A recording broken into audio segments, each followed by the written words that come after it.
Page number 503।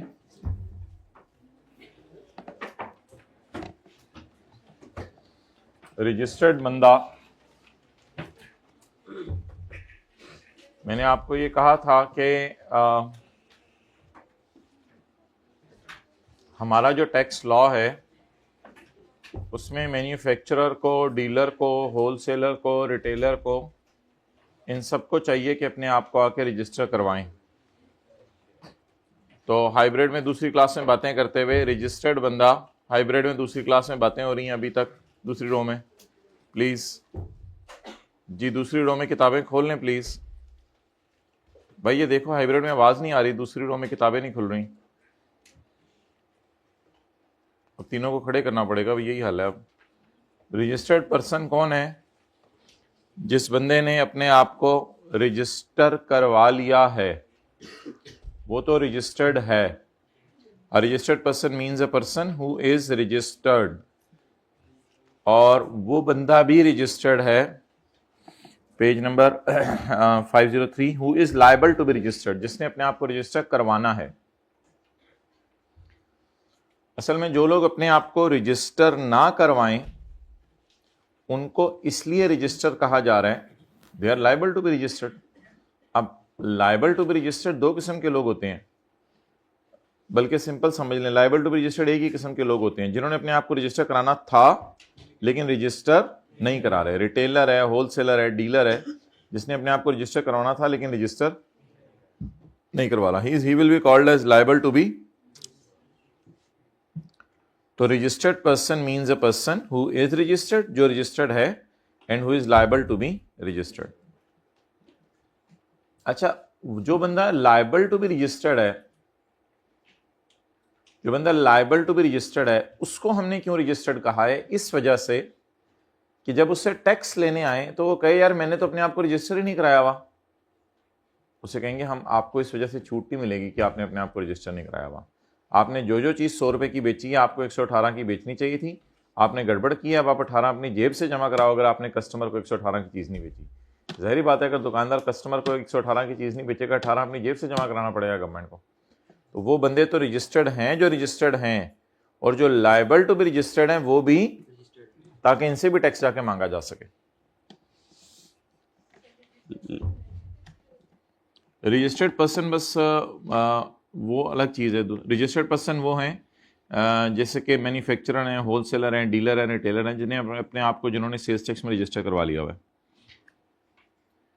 ऐसा बंदा जो लाइबल टू बी रजिस्टर्ड है लेकिन रजिस्टर अभी तक नहीं करवा रहा, उससे हम टैक्स तो मांगेंगे, लेकिन अगर उसे कोई फायदा देने की बात आएगी या टैक्स क्रेडिट देने की बात आएगी या कोई छूट देने की बात आएगी या कोई एग्जेम्पशन की बात आएगी तो फिर हम उसे लिफ्ट नहीं कराएंगे, फिर हम उसे सजा देंगे, उसे फायदा कोई नहीं देंगे। और a person liable to be registered but not registered, ये तो बुरा बच्चा है। जो लोग लाइबल टू बी रजिस्टर्ड हैं बट नॉट रजिस्टर्ड, ये कौन है? बुरा बच्चा। Cannot claim the benefits available to registered person under the law. Law में जो भी बेनिफिट्स अवेलेबल रजिस्टर्ड बंदों को हैं वो इनको नहीं अवेलेबल होंगे। तो पता ये चला, जो बंदा लाइबल टू बी रजिस्टर्ड है लेकिन अपने आप को रजिस्टर नहीं करवा रहा, उसको भी रजिस्टर्ड कहें और उससे टैक्स भी लें, लेकिन जब उसे बेनिफिट देने की बारी आए तो उससे बेनिफिट ना दें। जैसे क्लास में एक बच्चा 3-4 दिन से बैठा हुआ अपने आप को इनरोल नहीं कराया तो उसको कॉलेज वाले जबरदस्ती इनरोल्ड कह दें। जब फीस मांगने की बारी आए तो उससे भी मांगें, क्योंकि वो 4 दिन से बैठा हुआ है लेकिन लाइबल टू बी इनरोल्ड है, उसे भी जबरदस्ती इनरोल्ड कह दें ताकि उसे अपनाइयत फील हो और वो फिर फीस भी दे। और जब फोटोकॉपी बांटी जा रही हो, टेस्ट के सोल्यूशन बांटे जा रहे हो तो उसको फिर ना दें, वो बेनिफिट्स उसको नहीं मिलेंगे, फिर उसे फील भी कराएं थोड़ा थोड़ा। गुड्स, तो जाहिर बात है भाई गुड्स पे सेल्स टैक्स लगेगा। भाई आगे आ जाओ, इतनी मुश्किल से देख रहे हो, आगे आ जाओ, ऐसे ऐसे होकर देख रहे हो। गुड्स, कोई भी मूवेबल प्रॉपर्टी, तो गाड़ियां हैं उन पे सेल्स टैक्स लगता है, टिश्यू पेपर के डब्बे हैं उन पे सेल्स टैक्स लगता है, बोतलें हैं उन पे सेल्स टैक्स लगता है, क्योंकि ये सारी मूवेबल हैं। Other than actionable claims, actionable claims होते हैं डेटर्स। डेटर्स पे सेल्स टैक्स नहीं लगता। डेटर को जो चीजें बेचेंगे उस पर सेल्स टैक्स लगता है, लेकिन डेटर्स पे सेल्स टैक्स नहीं लगता। डेटर्स का मतलब क्या है कि डेटर्स भी बाजार में बिकते हैं। डेटर ऐसे बाजार में बिकते हैं कि एक दुकानदार कहता है मैं दुकान बंद करके जा रहा हूं, नया बंदा कहता है चलो मैं तुम्हारे डेटर से पैसे ले लूंगा, तो पुराना बंदा नए बंदे को अपने डेटर बेच के जाता है कि यार वो फला फला बंदा है, 3-4 लोग मोहल्ले में, वो जरा बाहर के मुल्क गए हैं, वो जब आएंगे ना तो उनसे पैसे ले लेना। तो वो आपस में कोई प्राइस तय करते हैं, कोई भी प्राइस तय कर लेते हैं, सबसे लाख लाख रुपए मिलना है, इधर क्लास हो रही है, सबसे लाख लाख रुपए मिलना है, तो 4 लाख रुपए मिलना है, तो चलो 3,80,000 में मैं तुम्हें बेच देता हूँ, बाकी 20,000 तुम रख लेना, तो मेरे डेटर से पैसे ले लेना। तो डेटर्स के बेचने पे सेल्स टैक्स नहीं है कि एक बंदा अपना डेटर दूसरे डेटर को बेच रहा हो, तो ऐसी सूरत में हम कहें कि यार 4 लाख की बजाय 4 लाख जमा 18% पे बेचेंगे हम तुम्हें डेटर, तो ऐसा कोई कॉन्सेप्ट नहीं है। तो बहरहाल आपने तो डेटर का बिकना ही पहली दफ़ा सुना, तो उस पर सेल्स टैक्स तो दूर की बात है, सुना होगा। चले, तो डेटर्स का बिकना is not chargeable under the sales tax, बस हाइब्रिड में आना is chargeable under sales tax, क्योंकि सेल्स टैक्स ये दोनों स्टूडेंट्स जमा कराएं क्लास के बाद आके मुझे 18 रुपये, ये लेट आने पे है। मनी का ट्रांसफर होने पे सेल्स टैक्स नहीं है। जाहिर बात है, अब दादी अम्मा ने आपको ईदी दी 1,000 रुपये, आप कहें नहीं 1,180 दें सेल्स टैक्स डाल के, ये तो नहीं है। आप कहते हैं मनी पे तो नहीं है। अब इस तरह आप बैंक से लोन लिया लाख रुपए, आप बैंक को कहीं नहीं 1,18,000 दो, तो कहते हैं मनी लोग आना जाना कर रहे होते हैं, उस पर तो सेल्स टैक्स नहीं होता। कहते हैं मनी भी निकल गई, हालांकि ये मूवेबल है चीज मनी, फिर भी नहीं। शेयर्स पे ऑब्वियसली सेल्स टैक्स, ये स्टॉक्स लिखा हुआ है, मुझे पता है स्टॉक के ऊपर सेल्स टैक्स है। होंडा कार के पास जो गाड़ियां पड़ी हुई हैं उस पर सेल्स टैक्स है। ये स्टॉक्स लिखा हुआ है, स्टॉक्स बाहर के मुल्कों में शेयर्स को कहते हैं, तो स्टॉक नहीं लिखा हुआ, स्टॉक ही पे तो सेल्स टैक्स है।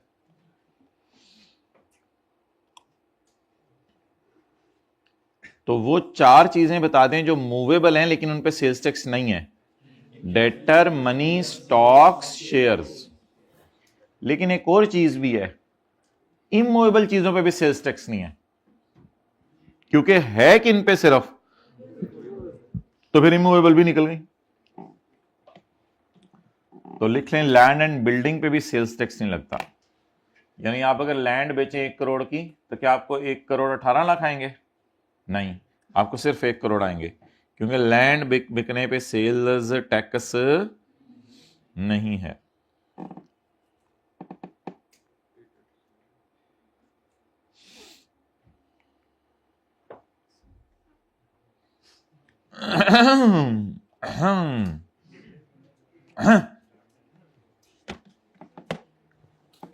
इलेक्ट्रॉनिक इंटरमीडियरी मैंने आपको बताया था, वो बंदा होता है जो सीए या लॉयर होता है, जिसको हमने चैप्टर 3 में कहा था टैक्स प्रैक्टिशनर, टैक्स प्रैक्टिस करने वाला, लोगों को टैक्स कैलकुलेट करके देने वाला, जिसके लिए हमने एथिक्स भी पढ़े थे, इंटेग्रिटी और इन चीज़ों का ख्याल रखना है। तो ई इंटरमीडियरी क्या करते हैं, ये डॉक्टर साहब का या मैन्युफैक्चरर, होलसेलर, डीलर का डाटा एफबीआर को जमा कराते हैं, और होलसेलर, मैन्युफैक्चरर, डीलर उसको फीस देते हैं। तो ई इंटरमीडियरी कौन है? Means a person appointed as E intermediary for filing of electronic returns. तो E intermediary, CS, lawyers and such the documents as may be prescribed by board. Tax invoice means document required to be issued under section 23, वो फिर देख लेंगे। जब आप दुकान पे जाते हैं, जो आपको बिल मिलता है, उस बिल का नाम होता है टैक्स इनवॉइस। आ जाए मरहबा भाई, हाइब्रिड में इतनी स्लोली एंड स्टडी ना आए, छेती आए, बिकॉज हमने अल्हम्दुलिल्लाह 3 पहाड़ियाँ क्रॉस कर ली हैं, चौथी पहाड़ी तरह बड़ी थी, शुक्र है आप उस तक पहुंच गए हैं हमारे पास। ये इनपुट होता है या इटपुट होता है? ये आउटपुट होता है या इटे पुट्टो होता है? आउटपुट। अच्छा जी, यू पे input is simple purchase into 18%। जब आप टायर खरीदते हैं तो 1,18,000 देते हैं, जब आप गाड़ी का इंजन खरीदते हैं तो 10 लाख की बजाय 11,80,000 देते हैं। इसी तरह जब आप जो है वो कोई और चीज़ खरीदने जाते हैं, गाड़ी बनाने के लिए वायर्स खरीदने जाते हैं, तो आप 2 लाख के बिल के बजाय 2,36,000 देते हैं। तो आप गाड़ी अगर कभी बनाने लगें तो गाड़ी बनाने के लिए पहली दुकान पे जाके आप टायर खरीदेंगे 1,18,000 के, दूसरी दुकान पे जाके तारे खरीदेंगे 2,36,000 की, तीसरी दुकान पे जाके इंजन खरीदेंगे 10 लाख की बजाय 11,80,000 का। तो ये स्टेप बाय स्टेप आप टैक्स पे कर रहे हैं, और इन तीनों दुकानों से आप टैक्स इनवॉइस संभाल के रखनी है आपने। टैक्स इनवॉइस संभालने का ये मकसद होगा कि आपने टायर्स के ऊपर 18,000, वायर्स के ऊपर 36,000 और इंजन के ऊपर 1,80,000 टैक्स इन 3 अलग अलग लोगों को जमा करा दिया है। और अल्हम्दुलिल्लाह वो अच्छे लोग होंगे, अच्छे लोगों से चीजें खरीदते हैं लोग अक्लमंद, ताकि वो लोग आगे गवर्नमेंट के खजाने में भी जमा करवाएं। तो इन तीनों बिलों को जब आप मिला के घर लेके आएंगे तो इनको कहा जाएगा आपके लिए टैक्स इनवॉइस, बल्कि परचेज इनवॉइस। परचेज इनवॉइस पे जो टैक्स आप पे करके आए होंगे, ये टैक्स होगा आपका इनपुट।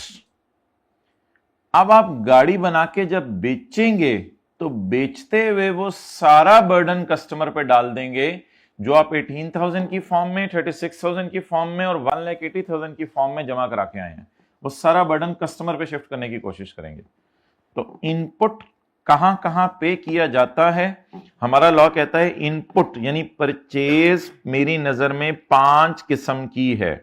परचेज मेरी नजर में 5 किस्म की है। तो जस्ट विजुअलाइज कि you are suppose to manufacture a गाड़ी, उसके लिए आपको कहां कहां टैक्स पे करना पड़ेगा। रिकवर तो इंशाल्लाह हम आउटपुट में करेंगे जब आप चीजों को सेल करेंगे। अच्छा जी, input tax in relation to registered person means input tax in relation to Honda.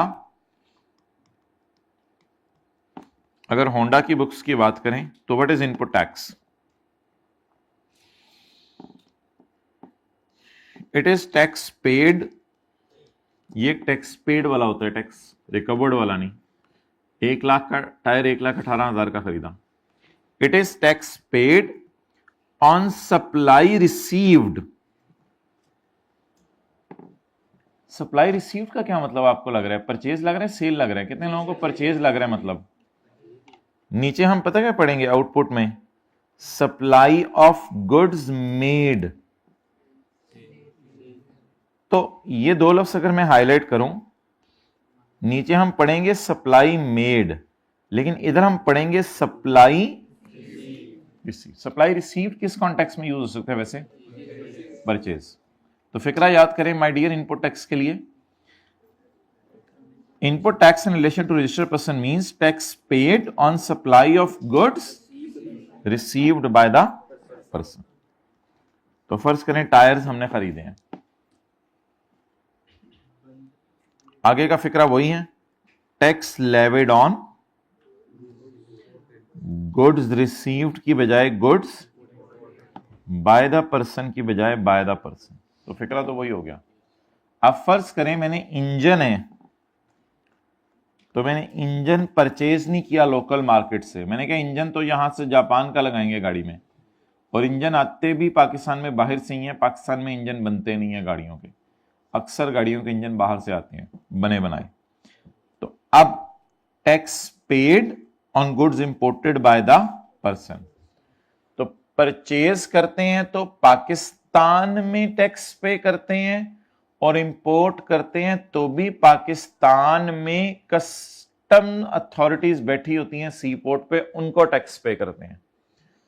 तो the buyer pays the tax. अगर वो लोकल मार्केट से चीज खरीदे तो जनरल टायर को देगा 1,18,000, और अगर वो चीज बाहर के मुल्क से मंगवाए तो बाहर के मुल्क वाले को टैक्स नहीं देगा।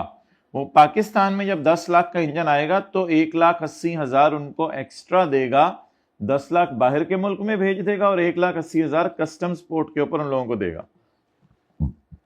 नेक्स्ट, अब ये पॉइंट ए, बी और सी, ई एक ही जैसा है। टैक्स पेड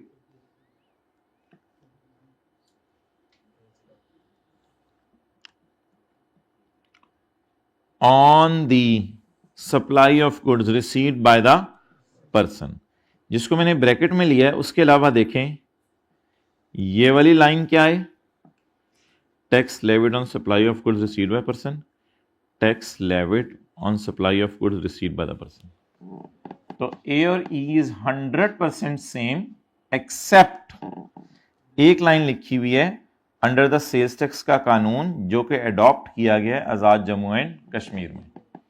तो फर्ज करें आपने कहा गाड़ी के अंदर मैंने कश्मीर से तारें खरीद के लगानी है, बस ठीक है, उधर भी आपको जो है वो 100 वाली तार 118 की मिलेगी, कोई मसला नहीं। तो अब परचेजेस 3 किस्म की हो गई, एक जो मैंने पाकिस्तान से खरीदी, एक जो मैंने कश्मीर से खरीदी और एक जो मैंने बाहर से इंपोर्ट की। तो परचेज 3 किस्म की हो गई। ए, बी और ई की अंग्रेजी भी एक जैसी है, इसकी भी कोई टेंशन नहीं। नेक्स्ट,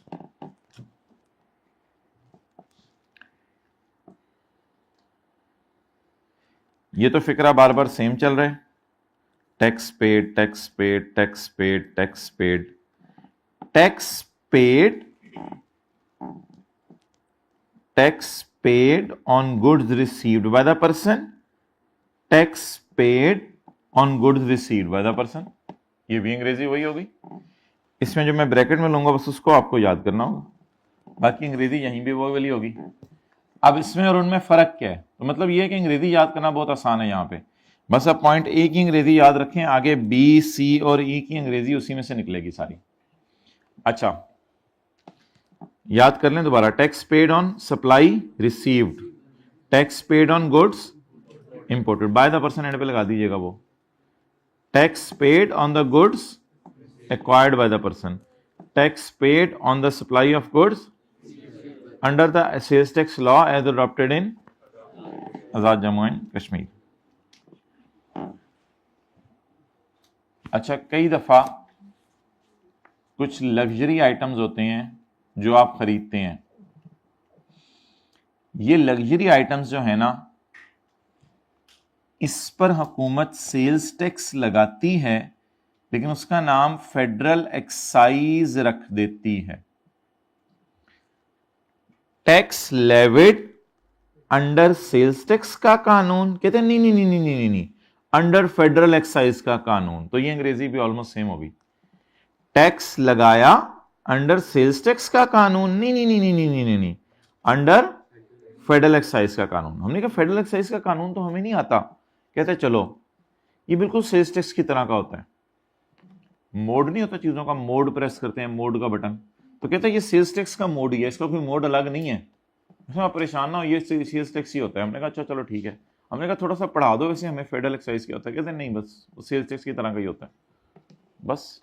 अब एक लफ्ज याद कर लें, tax paid, tax paid, tax paid under under federal excise कानून, अंडर सेल्स टैक्स कानून, आगे कुछ और लिखा हुआ है as adopted in Jammu and Kashmir, और वहां कुछ और लिखा हुआ है।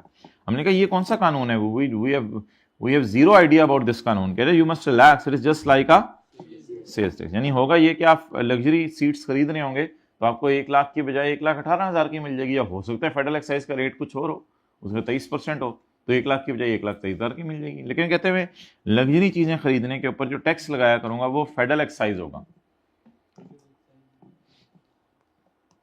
तो पढ़ें, tax paid under federal excise कानून जस्ट लाइक सेल्स टैक्स। तो इन सेल्स टैक्स मोड का मतलब है just like sales tax.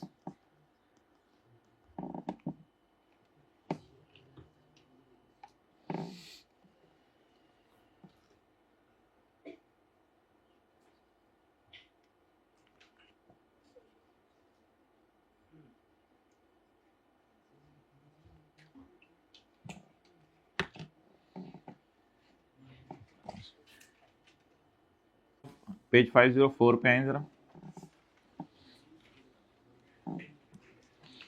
Tax paid on tyre purchased, ये हमारा पॉइंट नंबर ए था जो भी मैंने आपको पढ़ाया।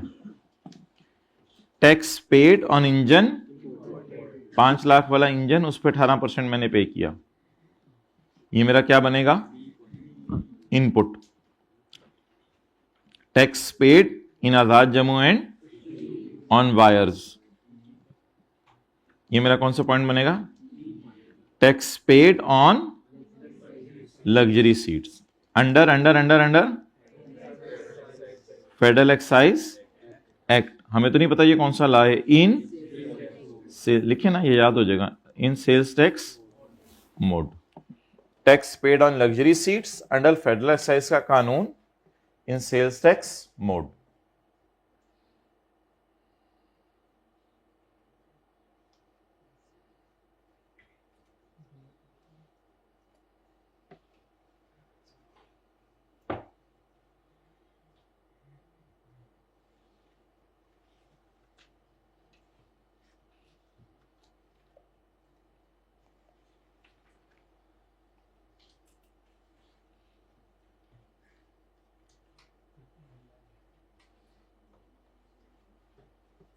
ओके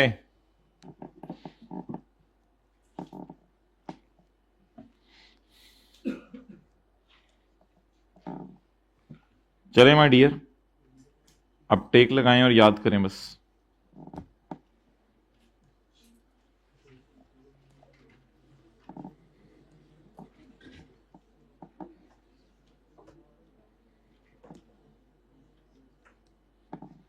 याद करें, tax paid on supply of tyres received by person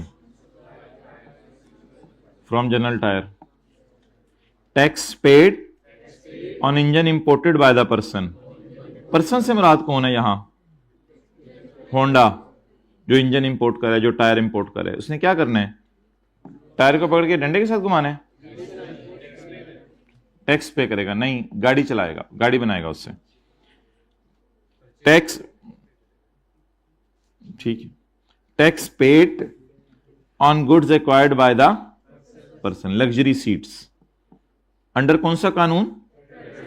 just like, तो ये मैंने ब्रैकेट में किया, अगर इसको भी ब्रैकेट में आप रखेंगे तो याद आसानी से हो जाएगा।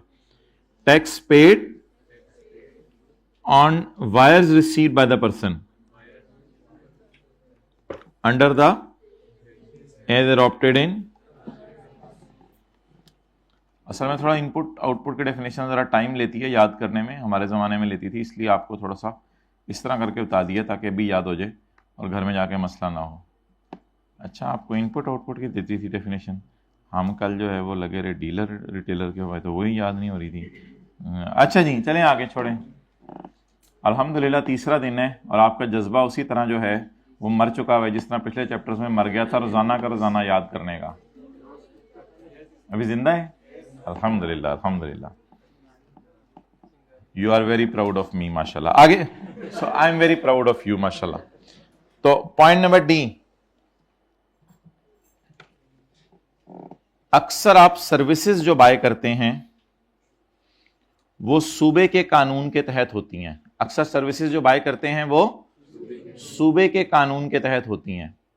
ये जो सर्विसेज बाय करते हैं ये सूबे के कानून के तहत आप बाय करते हैं, तो इनके ऊपर जो सेल्स टैक्स आप पे करते हैं इसको कहा जाता है सूबाई सेल्स टैक्स।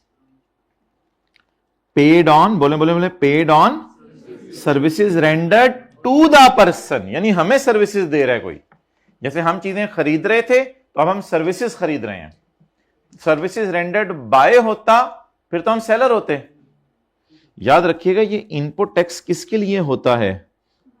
बायर के लिए। जो चीजें खरीदने जा रहा हो या सर्विसेज खरीदने जा रहा हो, जो चीजें बेचने या सर्विसेज बेचने जा रहा है उसके लिए तो कौन सा टैक्स होगा? आउटपुट टैक्स होगा।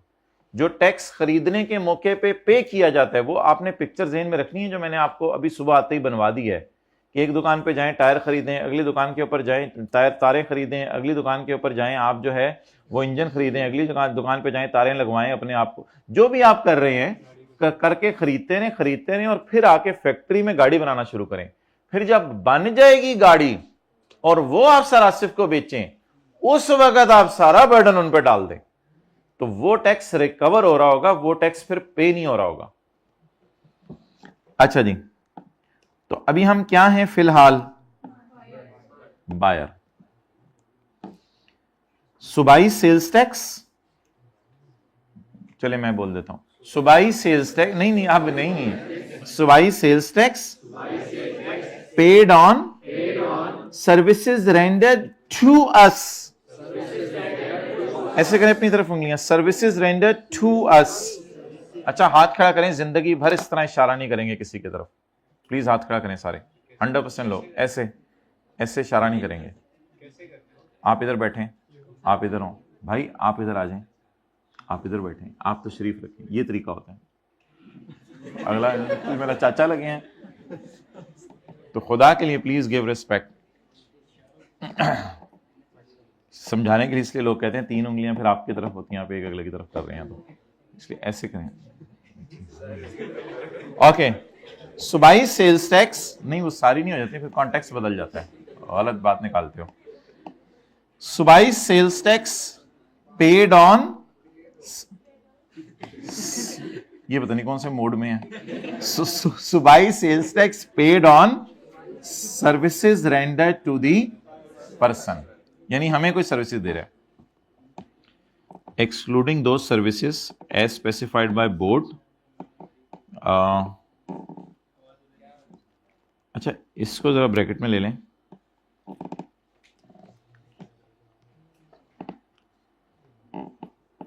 सूबे का sales tax paid on services rendered to the person subject to conditions, restrictions and limitations.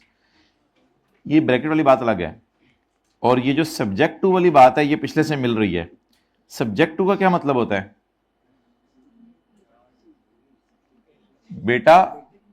You can come late, आप लेट आ सकते हो घर में, you can come late, subject to the conditions, restrictions and limitations imposed by your mommy.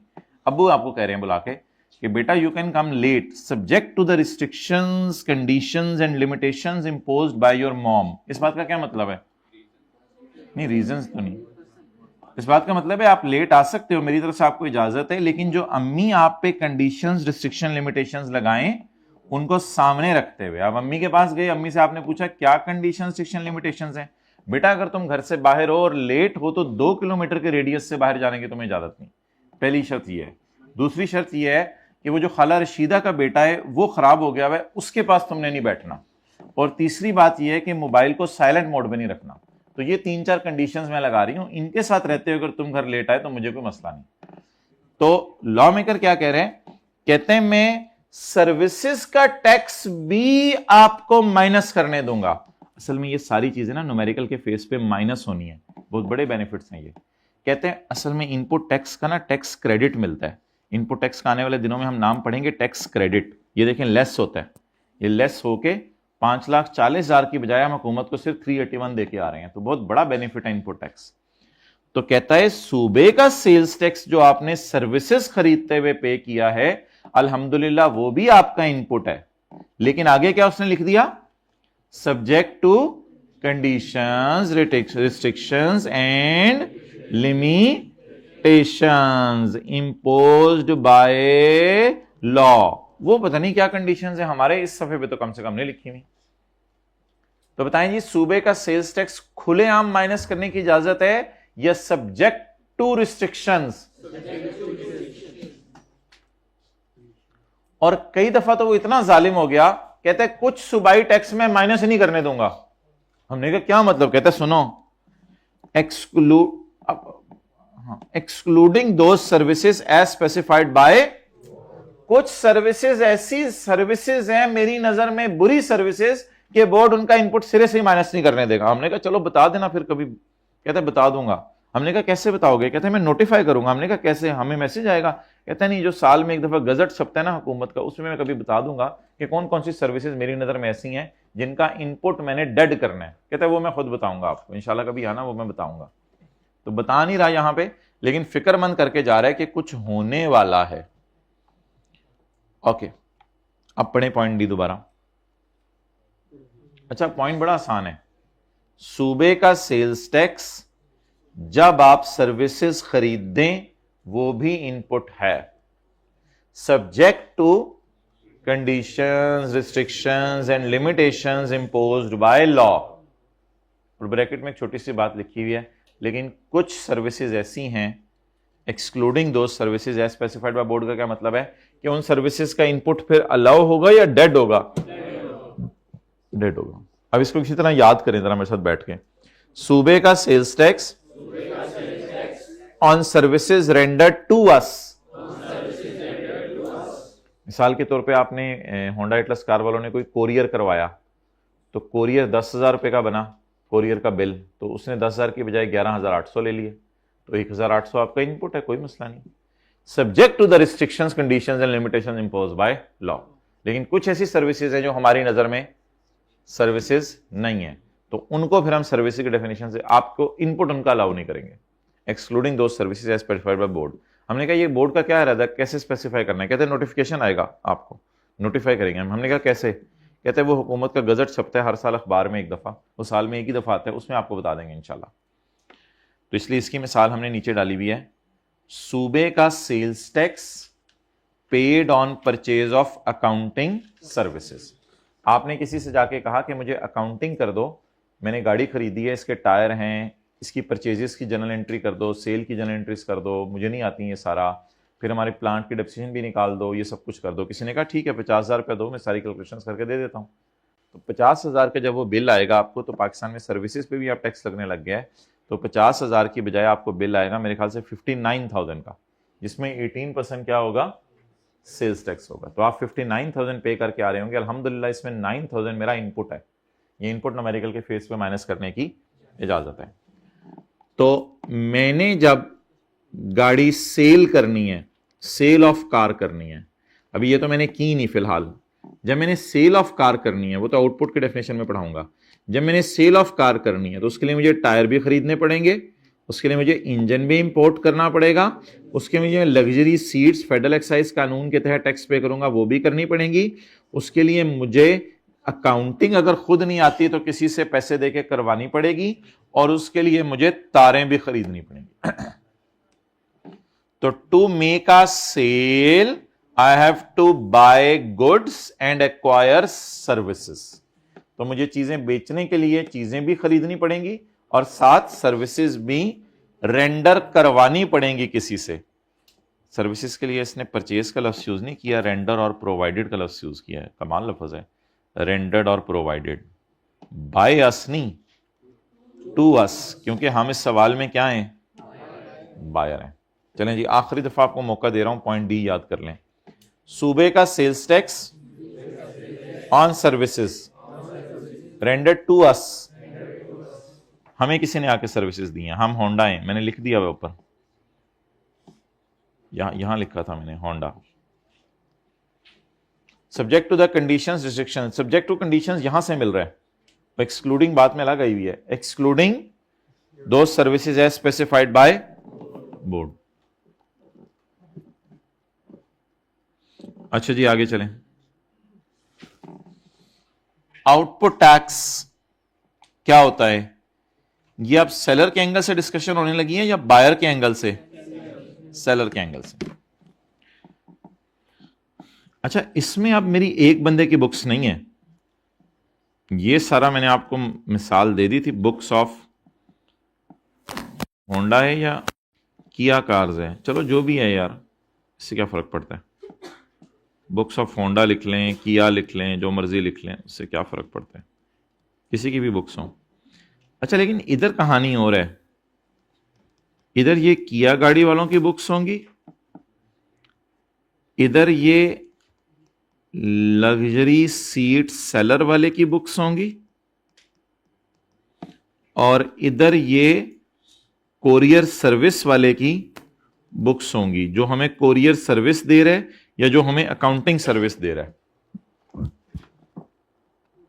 इधर अब मैं आपको एक बंदे की बुक्स से नहीं समझा सकता, अब ये तीन अलग अलग बिजनेसमैन है, तो हम जब इनको इनपुट कह रहे थे, तो अब किसी मौके पे ये क्या ना क्या बनेंगे, आउटपुट भी बनेंगे।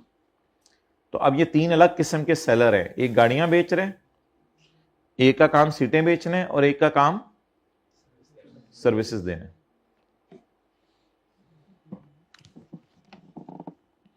अब रजिस्टर्ड पर्सन एक है या ये तीन है? Registered person relation, output tax in relation registered person means tax paid तो नहीं, ये तो रिकवर्ड होगा।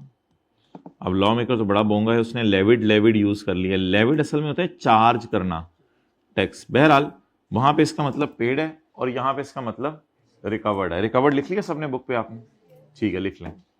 Tax recovered on sale of car made by किया। Tax recovered on sale of car made by किया।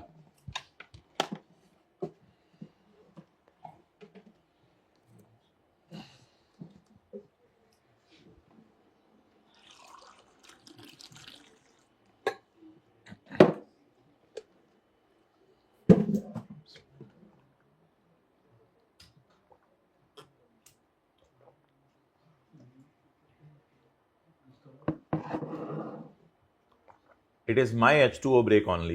I will give you H2O break, please. आगे चलें। Point number 3, tax recovered on services provided to us या by अस। अब हम services दे रहे हैं किसी को, अब हम कोरियर सर्विस वाले हैं, अब हमारे पास कोई कोरियर सर्विस नहीं करवाने आ रहा, बल्कि हमारा टीसीएस का कारोबार है, टीसीएस कंपनी टाइप हमारा कारोबार है। सेल्स टैक्स, बोले बोले बोले,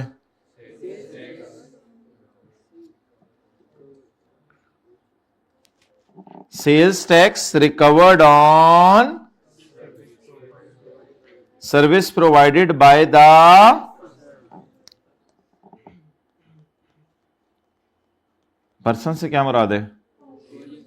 courier service company.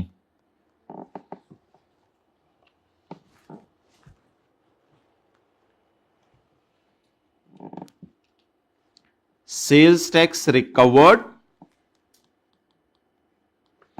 On services provided by the person under Islamabad capital territory tax on services ordinance 2001। ये इस्लामाबाद के कानून के तहत असल में कुछ सर्विसेज पे टैक्स लगता है, कुछ सर्विसेज पे प्रोविंशियल कानून के तहत टैक्स लगता है। तो लिखें for courier service company, for courier service company if the bill is 118, so 18 is output for that company. हमारे लिए तो इनपुट होगा ना।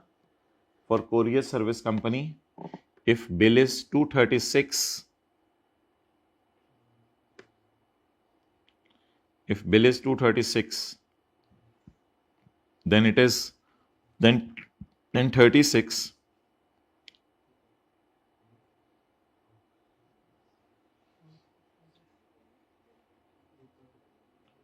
then 36 is output for company. इस कंपनी के लिए ये आउटपुट है, लेकिन मेरे लिए क्या होगा? अगर मैं, मेरे लिए तो इनपुट होगा ना, और लेकिन उस कंपनी के लिए आउटपुट होगा।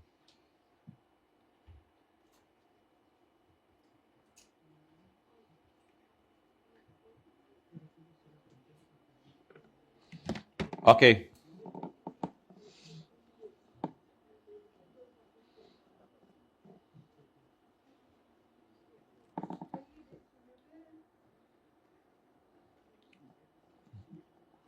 कौन डिस्ट्रीब्यूटर है?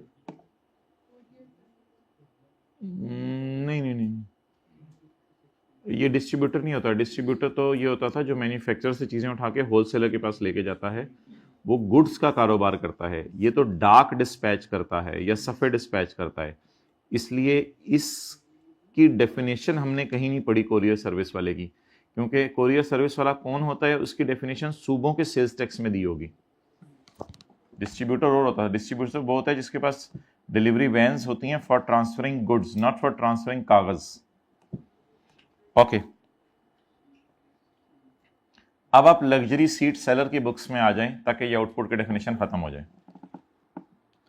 जब लग्जरी सीट सेलर हमें सीट बेचेगा तो 118 में शायद 18 सेल्स टैक्स होगा या 18 फेडरल एक्साइज होगा? फेडरल एक्साइज होगा। पढ़ें, टैक्स रिकवर्ड, अच्छा इसकी आपने टेंशन नहीं लेनी क्योंकि ये आपने पीछे से याद कर लिया हुआ है। Under federal excise act in sales tax mode, ये कॉपी पेस्ट है। Under federal excise act in, तो इसकी टेंशन ना लें, इसको छोड़ें, मैं आगे पढ़ा हूं। Tax recovered on production of luxury seats. Luxury seats पहले वो बनाएगा हमारे लिए फॉर प्रोडक्शन, थोड़ा सा ना इसने कंजूसी की, और उसके बाद हमें सेल करेगा, ये डाल लें जरा। फॉर प्रोडक्शन, प्रोडक्शन करके इसने रख तो नहीं लेनी ना, वो सीटों पे खुद तो नहीं बैठा रहना, और बीवी बच्चों को नहीं बिठाई रखना, बेटा सारी सीटों पे बैठ के देखो, फिर बेटा बैठेगा तो कहेगा सीट बैठ गई, तो ये तो नहीं होगा। तो production and sale of goods by by by by by luxury seat seller. तो आप पढ़ें जरा, फिक्रे का रिदम क्या बना। टैक्स रिकवर्ड, बोले, on production and sale of goods से क्या मुराद है, seats, on production and sale of luxury seats by luxury seat seller, और providing of goods by the person. Providing of services, कुछ सर्विसेज पे भी फेडरल एक्साइज लगता है, वो तो हमारे स्कोप में बिल्कुल नहीं है। हमारे स्कोप में तो सर्विसेज सेल्स टैक्स वाला नहीं है, तो फेडरल एक्साइज वाला कहां से होगा। तो ये तो बस ऐसे ही बीच में लाइन डली हुई है, इसको बस बर्दाश्त कर लें। चलें जी, किसी तरह याद करें ये सारा दोबारा। आउटपुट टैक्स, बोलें जी, टैक्स रिकवर्ड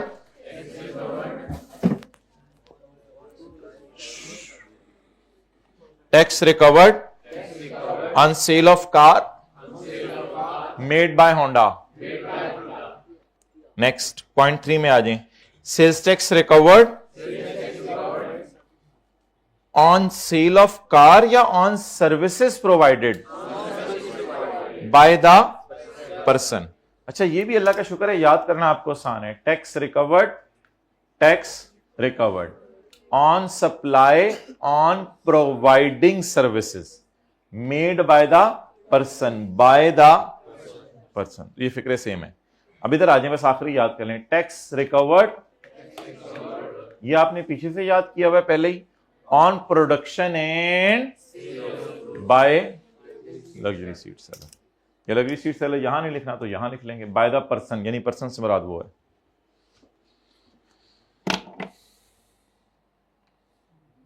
अच्छा, हमारी मिसाल में तो फिलहाल होंडा की बात ही करते हैं, या किया गाड़ी वालों की।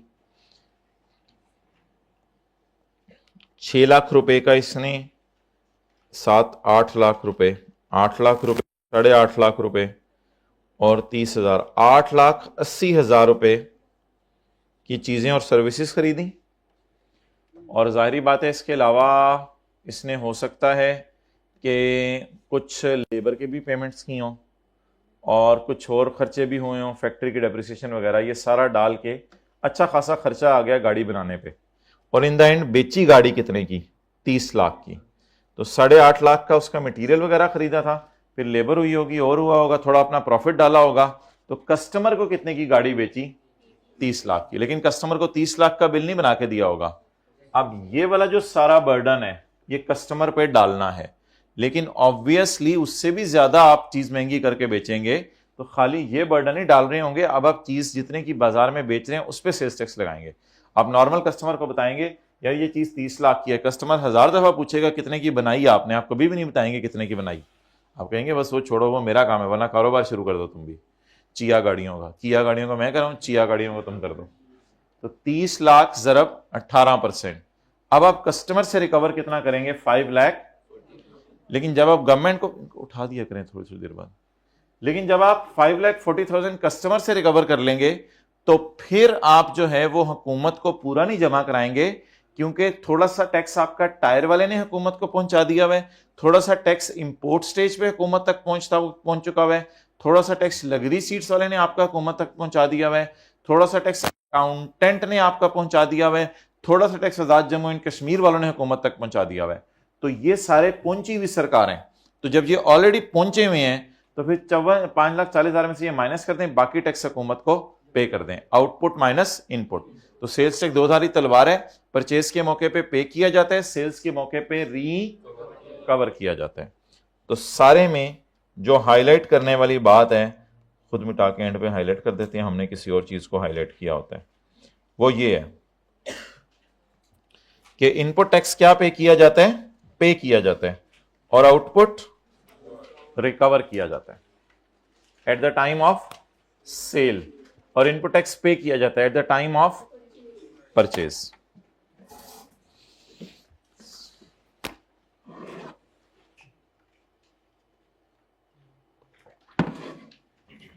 अच्छा,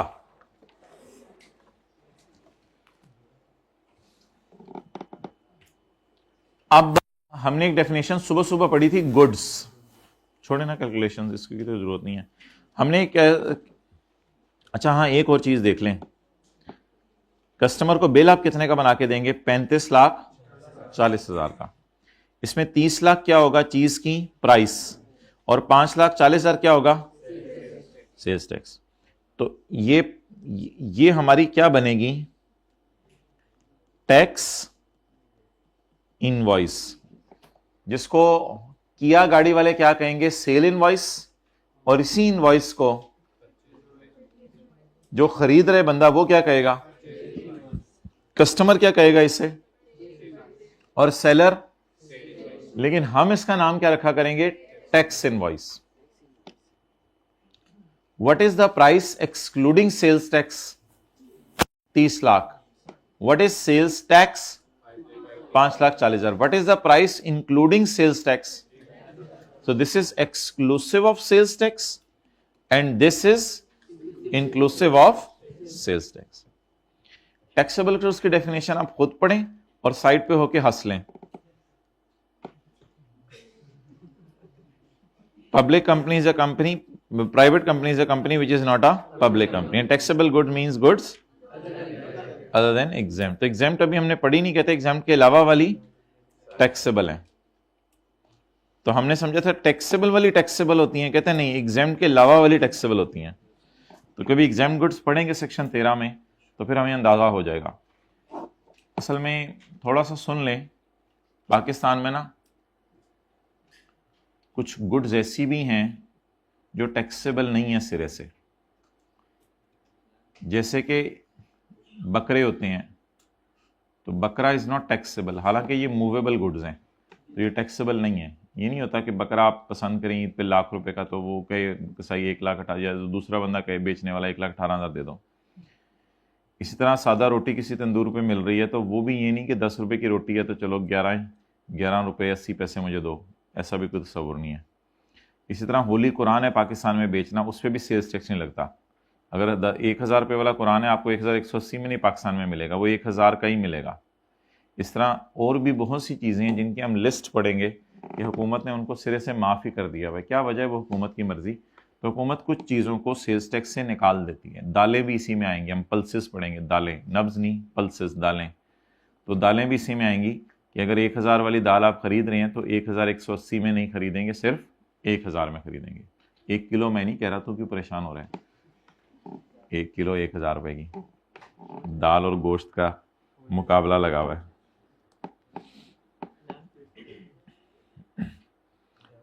हेल्दी डाइट रख रहे हैं ना आप लोग, सुबह अंडे शंडे खाया करें, बॉयल घी वाली चीज़ें अवॉइड करें। देख लें, अभी से आपको मैं बता रहा हूँ, जवानी से एहतियात करना शुरू कर दें, वरना आफ्टर 35-40 मसले मसाइल पे शुरू हो जाते हैं लोगों को, पता ही है आपको। और दोपहर को आप जो है वो कोई सैलड वगैरह और फल वगैरह खा लिया करें, रात को कोई थोड़ी सी गुंजाइश निकाल लें 1-2 रोटी खाने की, ठीक है? तो अभी से थोड़ा सा ज़रा हाथ खड़ा करें, अभी से थोड़ा सा ज़रा हेल्दी रहें। जब तक सुबह 2 पराठे ना खा लें चैन नहीं आता। हाथ खड़ा करें, हाइब्रिड में चैन नहीं आता वाले हाथ खड़ा करें। अच्छा जी, चलें आगे। मैं सीरियसली ऐसे बता रहा हूँ, अभी से सीधे हो जाएं, वरना फिर वो गोलियां और ये और डॉक्टर ये इन्हीं चक्रों में पड़े रहते हैं। तो अभी से ही हालात ऐसे हो गए, नौजवानों के भी हालात अभी से हुए हैं ऐसे, सीरियसली हैं ऐसे मसाइल अभी से शुरू हो गए हैं। कभी टांगों में दर्द हो रही है नौजवानों के, कभी घुटनों में दर्द, ये वाले मसाइल चल रहे हैं। हालात नहीं आजकल बच्चों के नहीं, अच्छा सही है, फिट है माशाल्लाह। चलें जी, टैक्सेबल एक्टिविटी को स्टॉप कर दें, अभी हम नहीं पढ़े। अभी आप आ जाएं चैप्टर 16 की तरफ।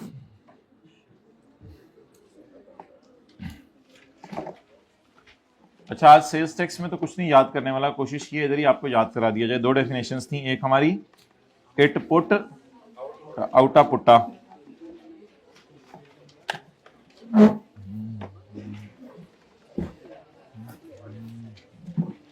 ये हाइब्रिड में जो मुराकबे में गए हुए इनको उठा दें, सोतों को जगा दें, जगतों को सुला दें।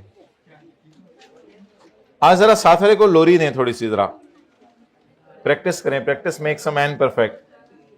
सो जा मुन्ने काके, सुलाएं जरा उसको।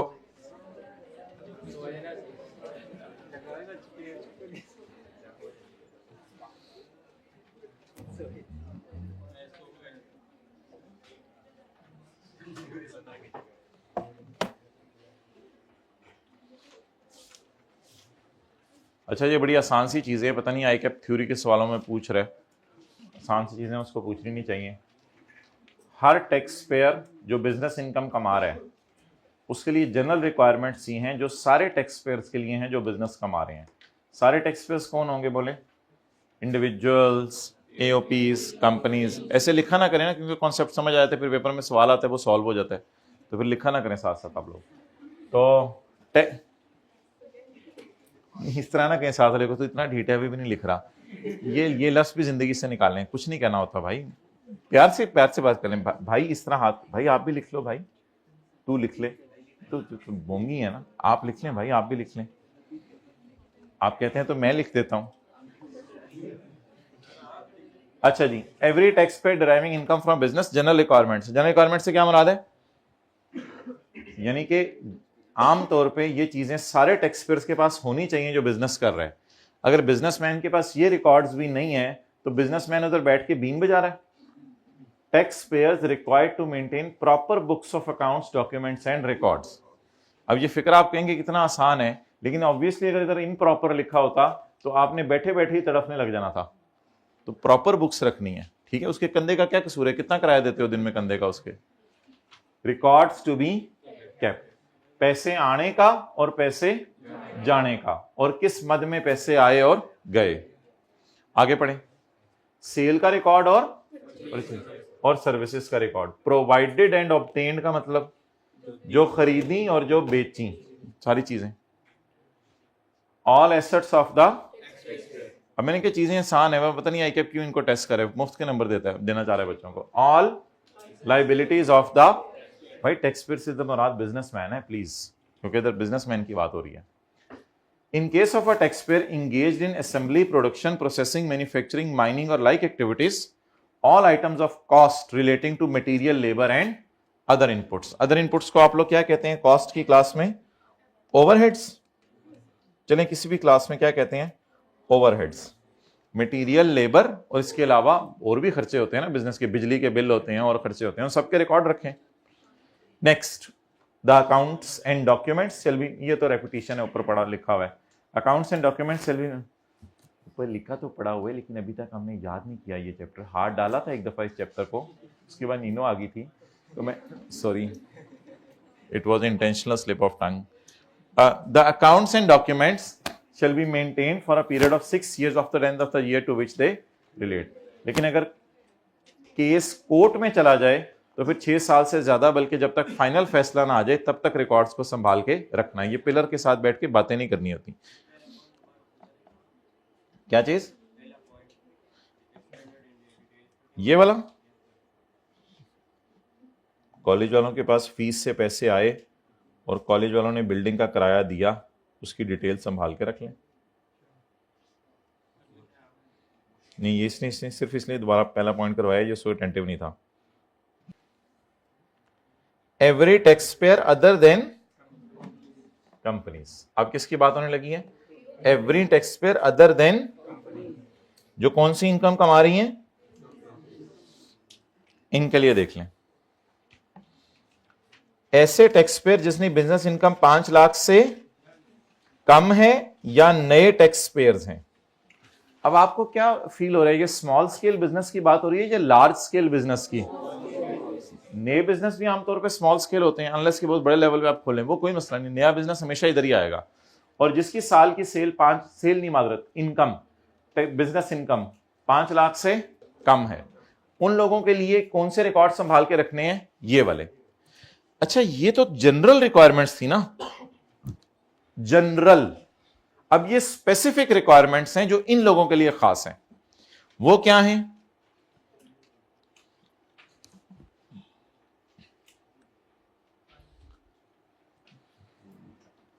सीरियली नंबर्ड एंड डेटेड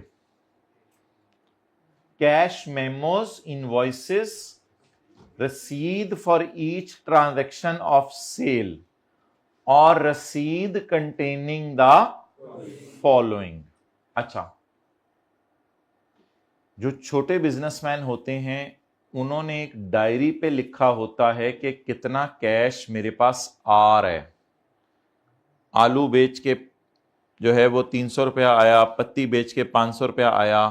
ये कैश मेमोज होते हैं जो उन्होंने अपने पास रखे होते हैं, ये आपको देते भी नहीं, आपको बिल बना के नहीं देते दुकानदार, सब्जी खरीदने चले जाएं ये चीजें। तो ये लोग कैश मेमोज अपने पास बनाते हैं, बस एक कॉपी पे लिखते जाते हैं कितने पैसे आए।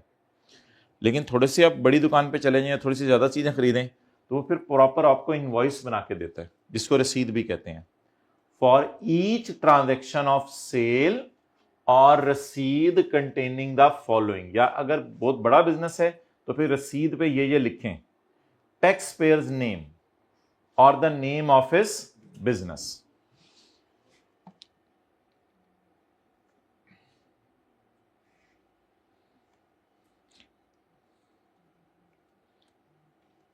ये इससे मैं आगे आपको कंपेयर करके बताऊंगा।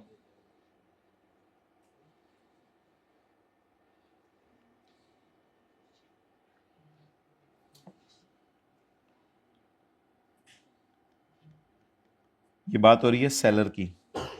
सेलर इनवॉइस पे अपना नाम लिखे, अपने बिजनेस का नाम लिखे, अपना एड्रेस लिखे, अपना नेशनल टैक्स नंबर लिखे, या अगर उसे नेशनल टैक्स नंबर अभी नहीं मिला, उसने अप्लाई किया हुआ है तो CNIC लिख दे, ये तो इनकम टैक्स का हो गया। और सेल्स टैक्स का रजिस्ट्रेशन नंबर लिख दे दुकानदार बिल पे ये सारी चीजें लिखे।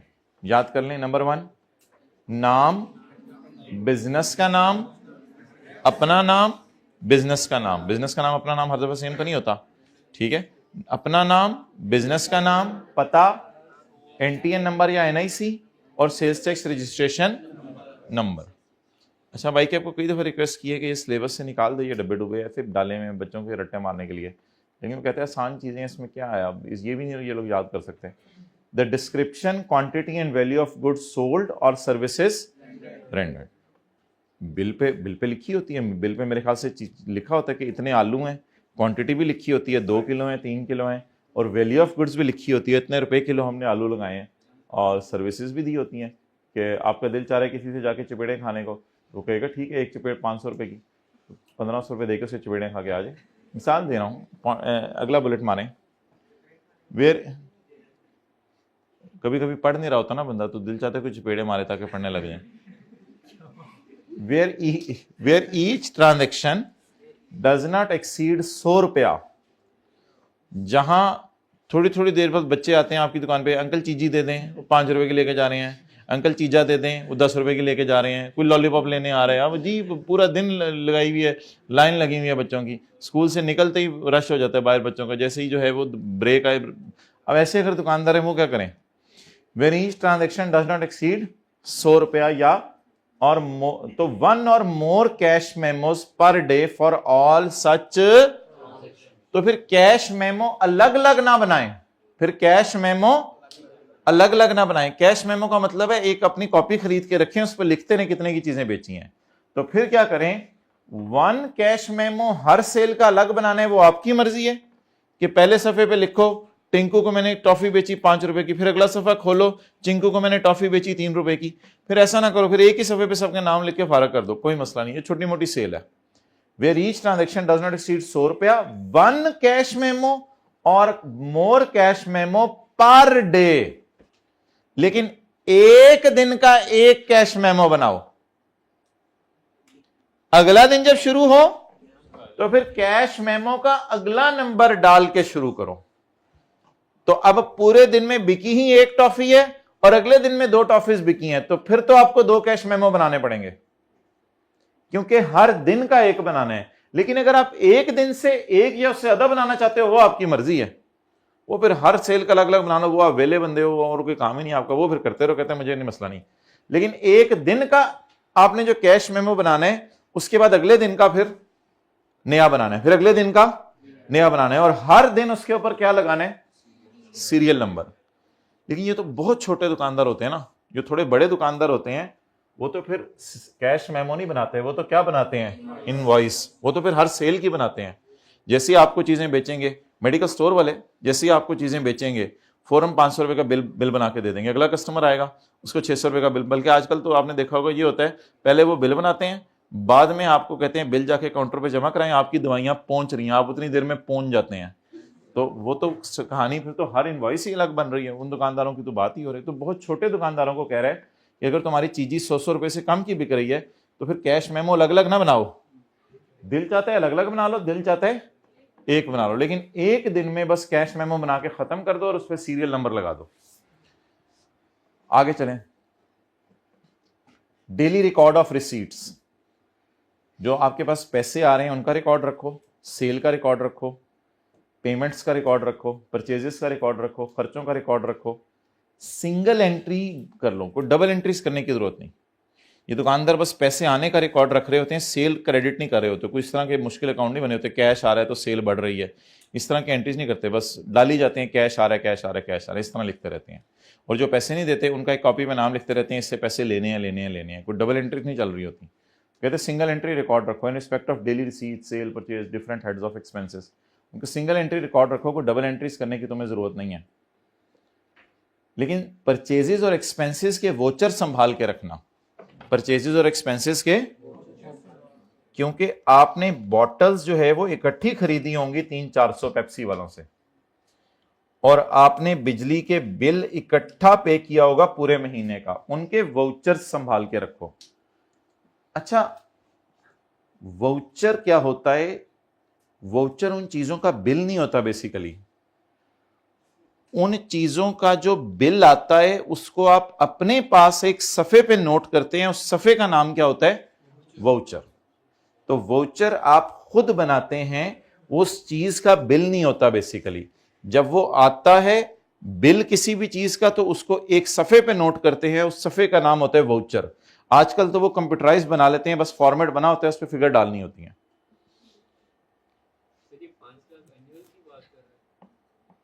जी जी जी। अच्छा, अब जब हमें ये याद हो गया तो अगला भी याद हो जाना चाहिए। इसमें कोई एडिशनल चीजें हैं वो मैं आपको पढ़ा देता हूं, बाकी ऑलमोस्ट वही है। ये ऐसे बिजनेसमैन के लिए जिसकी साल की सेल ज्यादा है, या होलसेलर है, डिस्ट्रीब्यूटर, डीलर है, या कमीशन एजेंट है। अच्छा, इनकी सेल कितनी हो, इनकी बिजनेस इनकम कितनी हो? नहीं नहीं नहीं नहीं, नो लिमिट। 0 रुपए से लेके जितनी मर्जी हो, उससे कोई फर्क नहीं पड़ता इनके लिए। उसने 5 लाख की लिमिट नहीं लिखी, ये अलग कैटेगरी है। होलसेलर चाहे इस साल दुकान बंद करके बैठा रहे, फिर भी हल्का फुल्का अगर कोई बिजली के बिल दे रहा है उसके रिकॉर्ड संभाल के रखे। वो तो tax payers with business income exceeding 5 lakh अलग बात है, and wholesaler, distributor, dealer and commission agent अलग बात है।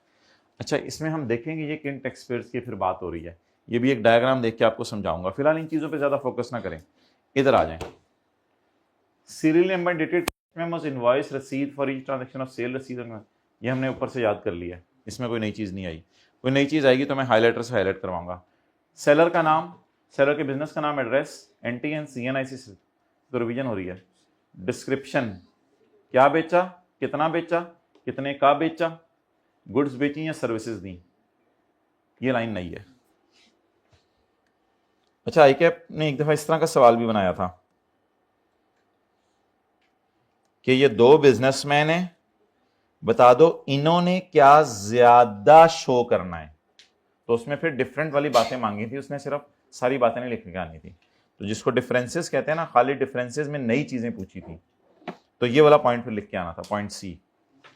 अगर एक बंदा होलसेलर, डिस्ट्रीब्यूटर, डीलर और कमीशन एजेंट है और उसकी एक सिंगल ट्रांजैक्शन, अच्छा अभी ना सेल की बात हो रही है सिर्फ, single sale transaction exceed 10,000, the name and address of buyer, buyer का नेम एंड एड्रेस भी पूछे हैं।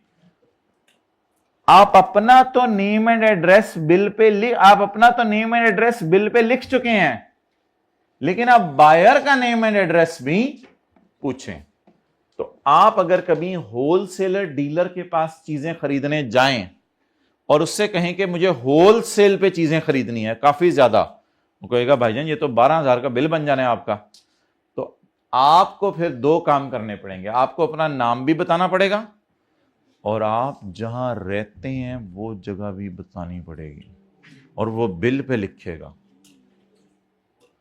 अच्छा जी, तो दो काम होंगे। नंबर 1, आपका नाम कस्टमर का और कस्टमर का एड्रेस। ये एक्स्ट्रा पॉइंट है, इधर पीछे नहीं था, आगे आ जाएं। लेकिन अगर 100 रुपए से कम की सेल हो रही है तो एक या एक से ज्यादा कैश मेमोस बना लें पर डे, उसमें कोई मसला नहीं, वो बात ऊपर वाली है।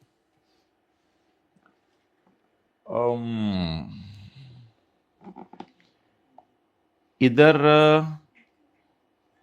उसने लिखा हुआ था डेली रिकॉर्ड ऑफ रसीद, सेल, पेमेंट, परचेज। इधर उसने लिखा हुआ है कैश बुक और daily record of,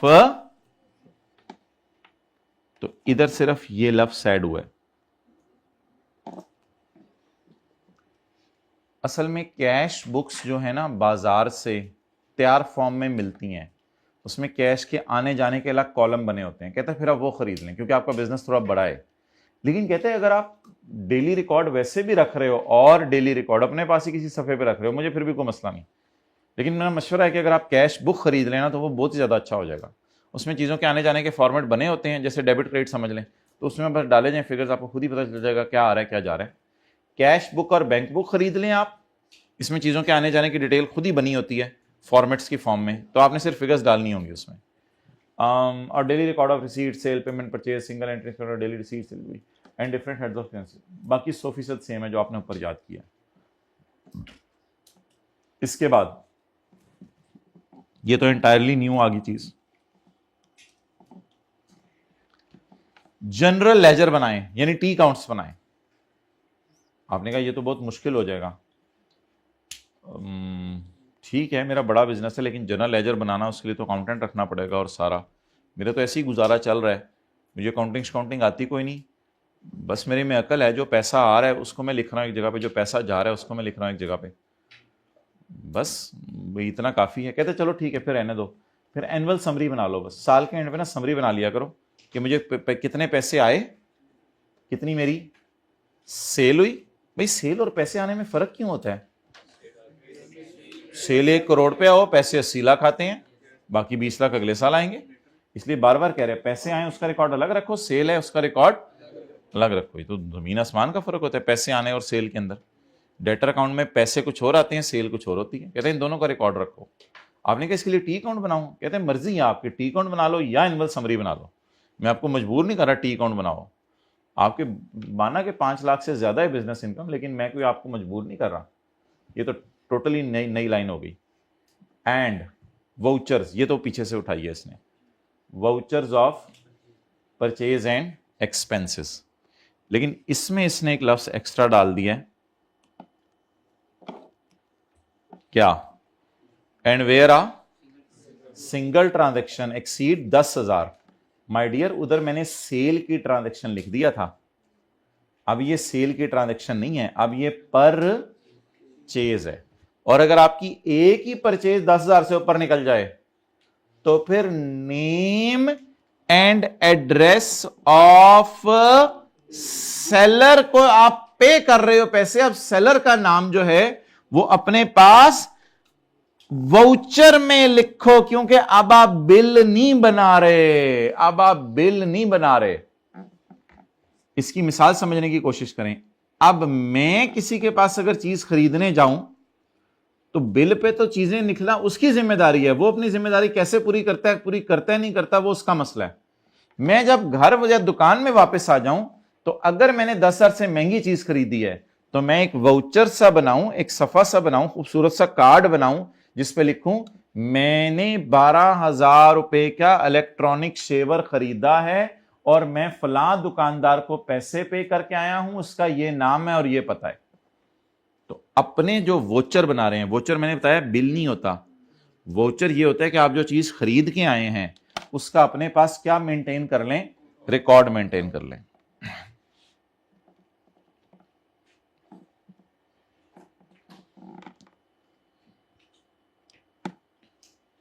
tax invoice कौन बनाता है? टैक्स इनवॉइस दुकानदार। टैक्स इनवॉइस कौन बनाता है? दुकानदार। होंडा जिस वक्त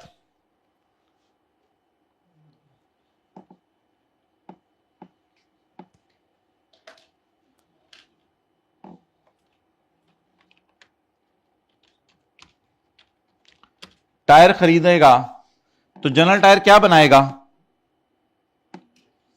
जनरल टायर क्या बनाएगा? जल्दी बताएं, जनरल टायर क्या बनाएगा? Cell invoice.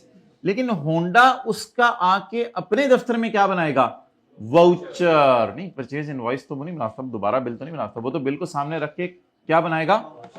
Voucher.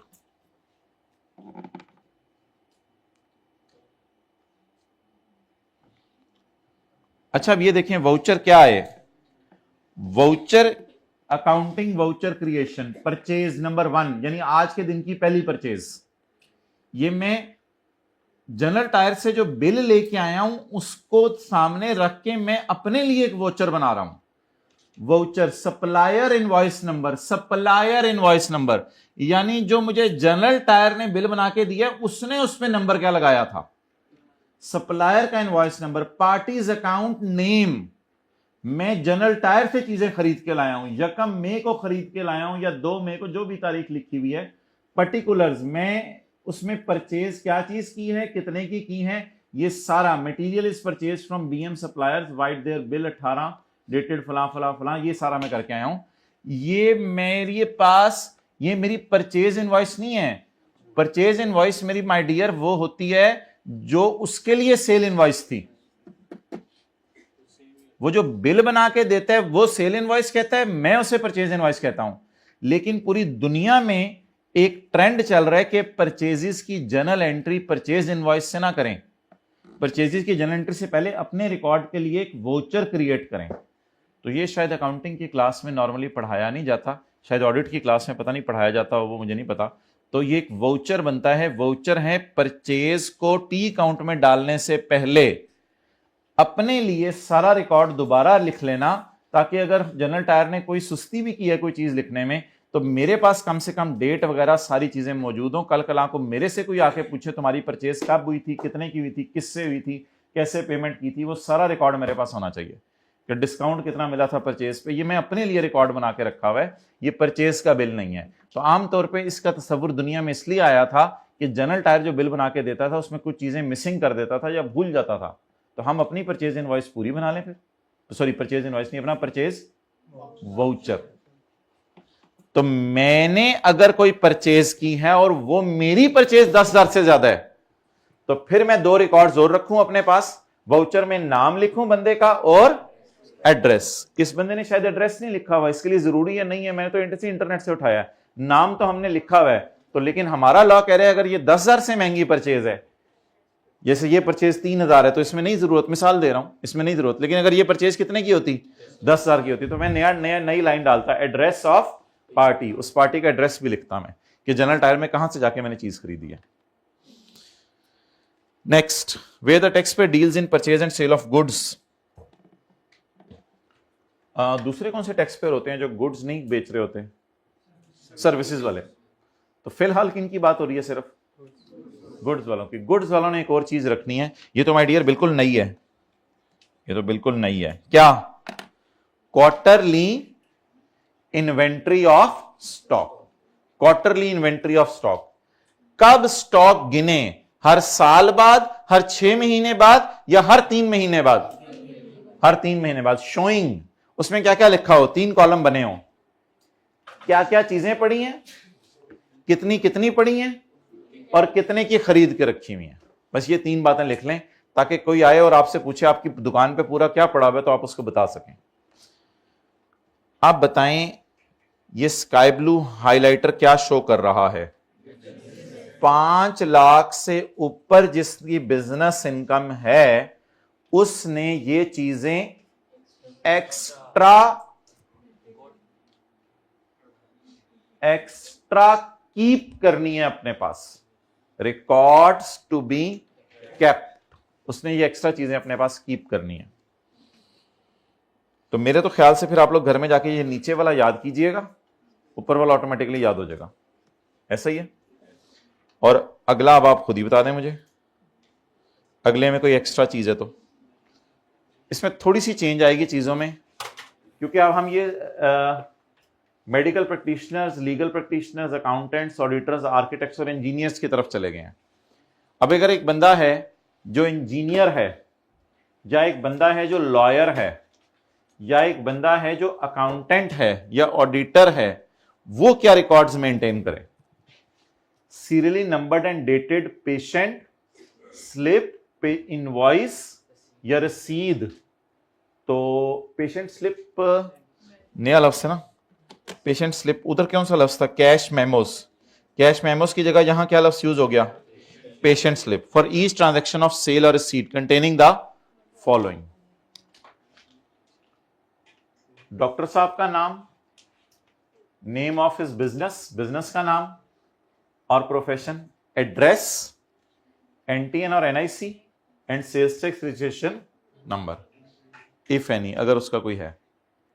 Description, quantity and value of medicine supplied,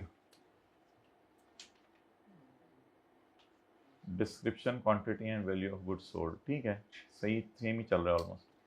description, quantity and value of medicine supplied और details of treatment, details of case. Details of case तो इसके केस में होगा ना, लॉयर के केस में या और किसी और केस में।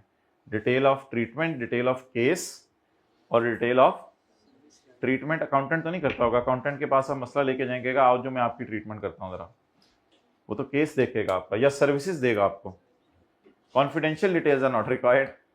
आप केस की डिटेल लिखते लिखते उसकी कॉन्फिडेंशियल डिटेल बंदे की ना मांगने लग जाइएगा, बस कोई कॉन्फिडेंशियल डिटेल्स होती हैं बंदे की, अब ये क्या वजह है क्या है, बस छोटे पर ज्यादा डिटेल में जाने की जरूरत नहीं है। एंड अमाउंट चार्ज, और बिल कितना बना के दिया आपने। अच्छा, ये कोई ऐसी चीजें नहीं है कि इसका और इसका कंपैरिजन आपसे मांगेगा, क्योंकि इनके बिजनेस की नेचर ही डिफरेंट है, इसलिए अब मैं हाईलाइट ज्यादा चीजें नहीं करवा रहा, हल्की फुल्की करवा देता हूं जो आपको डिफरेंट नजर आ रही है, लेकिन इनके डिफरेंसेस नहीं मांगेगा, क्योंकि ऑल टुगेदर ये बिजनेस ही हो रहे हैं, ये सारे सर्विसेज प्रोवाइड कर रहे हैं। डॉक्टर कभी कभी मेडिसिन भेज देता है वो अलग बात है, ये सारे सर्विसेज प्रोवाइड कर रहे हैं, चीजें ऑलमोस्ट वही चल रही हैं। The name and address of patient and client is must here. पीछे था 10,000 से अगर ज्यादा की सेल की है, इधर 10,000 वाली लिमिट नहीं है, इधर आपने हर सूरत में name and address of patient मांगना था। इधर तो वो मांग ही नहीं रहा था, पॉइंट सी डाला ही नहीं था उसने। तो लोग तुम्हारी बिजनेस की इनकम ही 5 लाख से कम है, तुम क्या लोगों के कस्टमर के नाम कौन पूछता है? आप दुकानों पे जाते हैं, आपका नाम कभी किसी ने पूछा? वेरी रेयर, बहुत कम ऐसा होता है।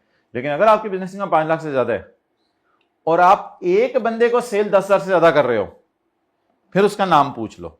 लेकिन इधर आपके बिजनेस की नेचर ऐसी है कि आपने हर एक का नाम पूछना है, इसलिए अक्सर पेशेंट्स का नाम पूछा जाता है। जो क्लिनिक वाले नहीं पूछ रहे वो अपने लिए गड़बड़ क्रिएट कर रहे हैं। हमारा कसूर नहीं है कि आपके मोहल्ले में कोई छोटी क्लिनिक है वो आपका नाम नहीं पूछ रहा, ही शुड हैव आस्क्ड, उसको पूछना चाहिए।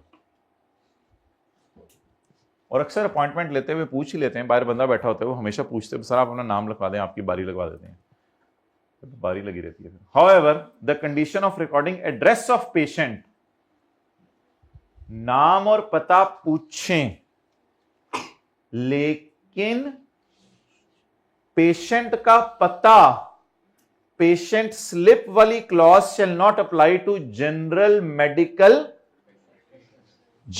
मेडिकल प्रैक्टिशनर्स होते हैं जिन्होंने जगह जगह गलियों में जो है वो क्लिनिक्स खोली होती हैं। आप लोग उनका एड्रेस ना पूछें, लेकिन अगर कोई अस्पताल है वो फिर एड्रेस पूछेगा, जाहिर बात है। लेकिन कुछ जनरल मेडिकल प्रैक्टिशनर्स ऐसे ही जगह जगह प्रैक्टिस कर रहे हैं बैठ के, तो दांत दिखाओ, आंखें दिखाओ हमें, कान दिखाओ हमें, तो अगर वो काम कर रहे हैं तो वो अगर एड्रेस नहीं भी पूछें तो कोई मसला नहीं। तो लेकिन अगर आप किसी हॉस्पिटल में चले जाएं तो वो फिर मेडिकल प्रैक्टिस नहीं कर रहा, वो तो पूरा सेटअप है, वो फिर आपका एड्रेस भी पूछेंगे। तो पेशेंट से क्या क्या पूछा जाना चाहिए? नाम और पता। लेकिन अगर जनरल मेडिकल प्रैक्टिशनर है वो सिर्फ नाम पूछ ले। नाम क्या बेटा?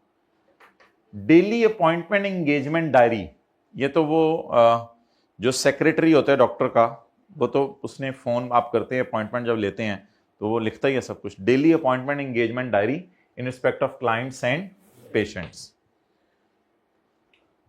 क्लाइंट्स बाकी लोगों के होते हैं और डॉक्टर्स के पेशेंट्स होते हैं। In respect of clients and patients. विशीत आज मैं राती ना 8 बजे बहना है तो 9 बजे तक याद करके ना इंज तीनों वॉइस नोट बना के भेजना है, तड़ा तड़ वॉइस नोट। कहना यार ये तो लगता है कि सर से भी आगे निकल गया, पता नहीं ये किताब से भी आगे की बातें कर रहा है।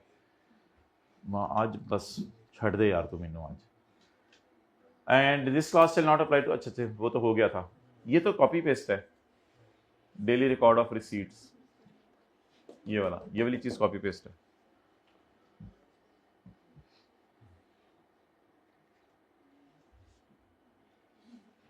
ये भी फारग हो गया। अच्छा सारे होते हैं। मैन्युफैक्चरर्स, अभी तो सेल्स टैक्स कहां से आ गया? अभी तो इनकम टैक्स में वापस आ गया हम। वो मैं बता दूंगा। मैन्युफैक्चरर्स विद सेल एक्सीडिंग, बल्कि बताएं 25 लाख रुपया। इनमें आप जरा देख रहे हैं एक्स्ट्रा चीजें क्या हैं। Serial number dated cash memos invoices रसीद फॉर ईच। अच्छा माय डियर, ये ऐसा एटीट्यूड अच्छा नहीं है। मुझे तकरीबन ये 10-15 साल हो गए हैं पढ़ाते हुए, मैंने आपको ज़रा भी फील नहीं किया कि मैं कितना बोर हो रहा हूँ, कितना ज़्यादा बोर हो रहा हूँ। मैंने आपको हल्का सा भी नहीं फील होने दिया। और आप लोगों के लिए हर पॉइंट में डिफरेंट चीज़ें आ रही हैं, आप फिर भी बोरियत का इजहार कर रहे हैं। It's height of anything. मेरी बोरियत का लेवल देखें ना, जो अंदर ही अंदर मैं खाया जा रहा हूँ अंदर से, वो मैं आपको शो करा रहा हूँ। नहीं, अजीब लोग हैं।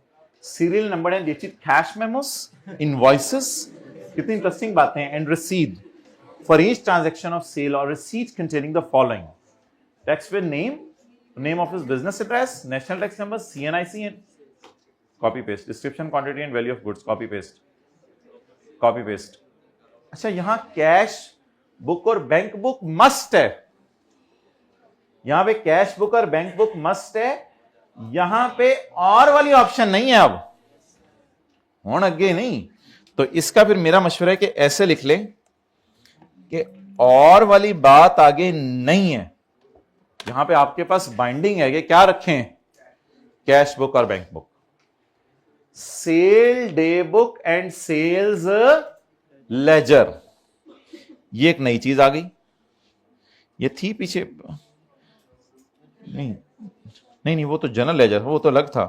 Cell day book debtor control account में टॉपिक में शायद आपने पढ़ी हो। Purchase day book and purchase, ये वेयर एप्लीकेबल का मतलब है जहां आपकी परचेजेस हो रही हैं। किसी महीने परचेज नहीं हुई तो बस फिर क्या करें। अच्छा, इधर जनरल लेजर बाइंडिंग है, एनुअल समरियां नहीं चलेंगी इधर। यहां पे बताएं किस चीज की इजाजत नहीं है, और एनुअल समरी की इजाजत नहीं है। ये तो कॉपी पेस्ट है। वोचर, अच्छा, स्टॉक रजिस्टर where tax पे deal in purchase and sale of goods, quarterly inventory of stock showing। इधर एक प्रॉपर रजिस्टर बनाना पड़ेगा।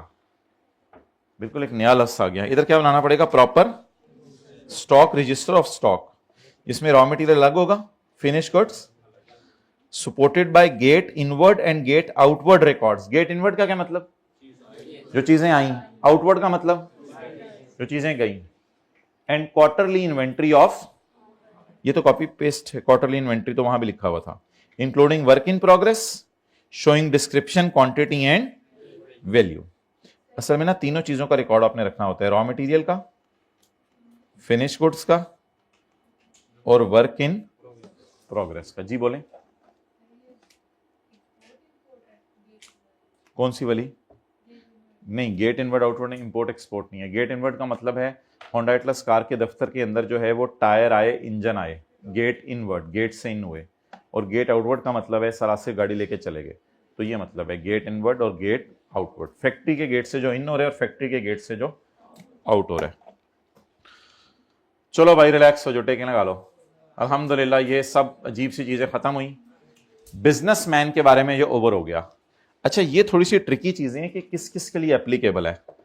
तो ये इंशाल्लाह कल मैं आपको एक डायग्राम दिखाऊंगा, मैं ये एक डायग्राम दिखाऊंगा, तो इससे आपको पता चल जाएगा किस वक्त कौन सा पॉइंट लगाना है। तो ये भी मैं डायग्राम नहीं दिखा रहा, फिलहाल अंदर का कंटेंट आप याद करें। सैलरी वाले ने क्या संभाल के रखना है, जरा जल्दी बताएं, सैलरी वाले ने क्या संभाल के रखना है? Salary certificate indicating the amount of and tax deducted. ये सैलरी सर्टिफिकेट कौन बना के देगा? From employer. आपका एम्प्लॉयर बना के दे देगा कि आपका साल का टैक्स कितना कटा। ये आप एक सर्टिफिकेट घर में बना के रख लें। ये किसने संभाल के रखना है? अब ये एक एक दो नंबर की चीजें बहुत ज्यादा पूछ रहा है क्या। नंबर 2, इनकम ऑफ प्रॉपर्टी वाले ने क्या संभाल के रखना है? जबानी याद करें। रेंट एग्रीमेंट अगर हुआ है, अगर जबानी कलामी है तो फिर क्या करें? रेंट एग्रीमेंट, आगे बोलें। रेंट कैंसिल होने का एग्रीमेंट, किराए का एग्रीमेंट, सॉरी किराया आने का सबूत, एविडेंस ऑफ इनका सबूत, और डिडक्शंस तो सेक्शन 15A में बहुत ज्यादा थी, वो तो आपको याद है। Premium paid to insurance, local tax rate, charges, ground rent, बड़ा तेज है। उसने रिपेयर का बिल नहीं संभाल के रखने को कहा। हाँ, रिपेयर का बिल नहीं संभालना, क्योंकि रिपेयर की जगह क्या माइनस करने की जाता है? तो फिर बिल संभाले ना संभाले, उसको क्या करना कहते हैं? मुझे रिपेयर के बिल। बाकी इन सारी चीजें मेरे ख्याल से एक्चुअल माइनस होती थी, और ये भी लोअर ऑफ करके माइनस होता था, इसलिए इसका बिल भी संभाल के रखें। एक्चुअल फिगर तो पता होनी चाहिए, लेकिन इन एनी केस रिपेयर का बिल ना संभाल के रखें, वो उसने मना कर दिया। और इसके बस 4 बातें याद करें। किराए का एग्रीमेंट, किराया कैंसिल होने का एग्रीमेंट, पैसे आने की डिटेल और पैसे जाने का सबूत, evidence of deduction. Deduction claim करने का क्या मतलब होता है? न्यूमेरिकल के फेस पे माइनस करते हैं ना, तो इसको क्या कहते हैं? डिडक्शन क्लेम करना। डिडक्शन क्लेम कर रहे हैं तो उसका सबूत क्या होगा? उसका सबूत यही होगा ना कि आप उससे एक रसीद बना लेंगे उस वक्त, यार इतना किराया मैं तुम्हें दे रहा हूं, इतनी चीजें मैं तुम्हें दे रहा हूं, इतने पैसे तुम्हें दे रहा हूं। कैपिटल गेन वाले ने 3 बातें संभाल के रखनी है, इधर देखे बगैर याद कर लें। खरीदने का एविडेंस, उसके बाद खरीदते हुए जो एक्स्ट्रा खर्चे किए, कमीशन वगैरह, उसका एविडेंस, और तीसरी बात पैसे आने का एविडेंस। तो 3 एविडेंस याद रखें, कॉस्ट का एविडेंस, कमीशन वगैरह का एविडेंस, पैसे आने का एग्रीमेंट। ए और बी दोनों का सबूत। ए होता था ना कंसिडरेशन और बी होता था कॉस्ट का एविडेंस। अदर कॉस्ट किसी को याद हो क्या होती थी? कमीशन वगैरह, इसका एविडेंस। और डिविडेंड वाला क्या संभाल के रखे? अदर सोर्स का चैप्टर शुरू हो गया। डिविडेंड वाला क्या संभाल के रखे? डिविडेंड वारंट्स, कोई चीज होती है वो डिविडेंड कितना मिला, वो कोई सफा होता होगा। रॉयल्टी वाला, इंटरेस्ट इनकम वाला क्या संभाल के रखे? Evidence and detail of debt. Debt होते हैं ना, डिबेंचर होते हैं, कई दफा बॉन्ड्स होते हैं, उनका नाम पता होना चाहिए। एविडेंस ऑफ इंटरेस्ट इनकम, पहले तो आपके पास वो डेट यानी उधार का सबूत होना चाहिए, ये उधार है क्या। फिर एविडेंस ऑफ इंटरेस्ट, इंटरेस्ट का एविडेंस कि कितना इंटरेस्ट मिला, उस पर कितना टैक्स कटा। हमने कहा कैसे पता चलेगा? इसका एविडेंस क्या होता है? कहते हैं like certificate in the form bank account statement. Bank account में आप निकाल के देख लो, बैंक अकाउंट से आमतौर पे चीजें पता चल जाती हैं, कितना इंटरेस्ट मिला है आपको। और इसके अलावा अगर कोई ज़कात आपकी कटी है, इंटरेस्ट, सवाल हमने किए थे, डिविडेंड इंटरेस्ट मिलता था, उस पर ज़कात और टैक्स कटता था, तो वो उसका सारा का रिकॉर्ड संभाल के रखें। आपने अपनी लैंड एंड बिल्डिंग सब लीज पे दे दी है, आपने लीज पे दे दी है building together with plant and machinery, और आपने किसी किराएदार को कहा ये जगह छोड़ो, उसने जगह छोड़ी नहीं, आपने जबरदस्ती पैसे देके जगह छुड़वाई, जिसका नाम हमने मुश्किल सा पढ़ा था कंसिडरेशन फॉर वेकेटिंग द। इनमें 2 रिकॉर्ड संभाल के रखें, जो आपको किराया आ रहा है उसका एग्रीमेंट, और जब किराए की डील कैंसिल हो रही है उसका एग्रीमेंट। अगर आपको पेंशन मिल रही है रिटायरमेंट के टाइम पे, तो सॉरी पेंशन नहीं माजरत, प्रोविजन ऑफ यूज और एक्सप्लॉयटेशन ऑफ प्रॉपर्टी। अगर आपने किसी को अपना घर इस्तेमाल करने, जमीन अपने खजाने उगल रही थी, एक बंदा पंखे पे जाके लग गया था, तो इसका एग्रीमेंट हुकूमत के साथ जो किया है वो संभाल के रखें। और अगर आप किसी से लोन लें, एडवांस लें, गिफ्ट लें, पॉइंट आपको याद हो गया होगा, deposit for issuance of share, वो 4 चीजें थी ना उस पॉइंट में लिखी हुई। अगर आप किसी से ये लें तो evidence of mode of receipt, कैसे पैसे आए उसका एविडेंस, बस ये क्रॉस चेक से आए हैं या बैंकिंग चैनल से आए हैं, कैसे आए हैं उसका एविडेंस अपने पास रखें। और अदर सोर्स वाले ने सारे खर्चों का रिकॉर्ड संभाल के रखना है। सेक्शन 40 में लफ्ज लिखा हुआ था हर किस्म का खर्चा माइनस करने की इजाजत है, तो हर खर्चे का रिकॉर्ड संभाल के रखे। सेक्शन 39 में आपको याद होगा ये सारी चीजें थी। सेक्शन 39 में सारा इनफ्लोज थे और सेक्शन 40 में आउटफ्लोज थे, तो इसका रिकॉर्ड आपने संभाल के रखना है। तो ये तो इंशाल्लाह 2-4 मिनट में आपका रिवाइज हो जाएगा, इसकी टेंशन नहीं। असल में आपने अब मेरे ख्याल से देखें इधर, ये वाला तो याद नहीं करना, क्योंकि आगे ये वाला याद करेंगे अलग से, ठीक है। अब जरा सुन लें, सिर्फ ये आधा सफा हो गया, ये आधा सफा याद करेंगे, फिर उसके बाद ये थोड़ा सा डिफरेंट है, ये आपने डिफरेंट चीजें ढूंढनी है, लेकिन इधर मैंने आपको डिफरेंट हाईलाइट करा दी हैं, तो तकरीबन वो आधा एक सफा याद कर रहे हैं जिससे सारी चीजें कवर हो जाएंगी। साल से आई आपको कह रहे हैं चीजें निकाल दें, वो नहीं निकाल रहा। अल्लाह हाफिज।